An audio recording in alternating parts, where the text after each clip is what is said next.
Here's your 41 Action News update. I'm Kevin Holmes with 41 Action News. Here are your headlines for Monday, March 23rd. There are nearly 200 cases of coronavirus in Missouri, and health leaders just announced 2 more deaths in the state. There are 80 cases on the Kansas side. A stay-at-home order goes into effect for most of the metro as of 12:01 a.m. Tuesday. You're asked to stay home unless you have an essential activity. You can still go to the grocery store, pick up carry-out food, go to doctor's appointments, and care for a family member, friend, or pet at another home. You can also go to work and spend time outside as long as you're not in a group of more than 10 people.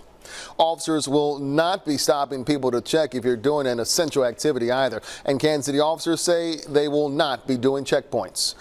You also don't need to carry any paperwork with you saying where you're going or where you work. When it comes to enforcement, it's more of the city's job than officers. Kansas City will use the fire marshal and other departments like regulated industries to enforce this stay-at-home order.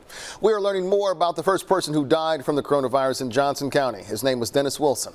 He was a longtime educator, a husband, set to celebrate his 50th wedding anniversary, a father of 3, grandfather to 6.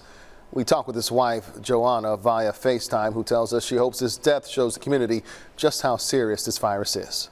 I want people to learn about things and to take social distancing and whatever. I mean, I'm doing it. I have to start over my quarantine from the day he died. And then we add to that now the fact that we're in lockdown or shelter in place for 30 days. So I'm sitting here, I'm going to be sitting here a long time. I want people to take that seriously, and it too will pass. In the meantime, my husband is not going to get the funeral he deserves.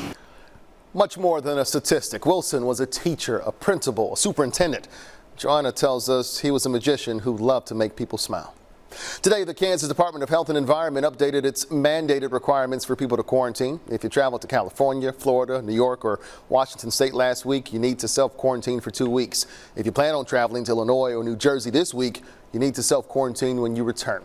All of those states dealing with high numbers of positive cases. Here's Gary Lezak with your forecast. Hey Kevin, 54 degrees tomorrow, chance of rain early in the day, and then 63 Wednesday, 65 Thursday, Friday, and Saturday. We're watching a bigger storm that could bring us some thunderstorms that could be strong, and then 55 degrees on Sunday. So there is your forecast. Remember, you get your news and weather anytime at KSHB.com.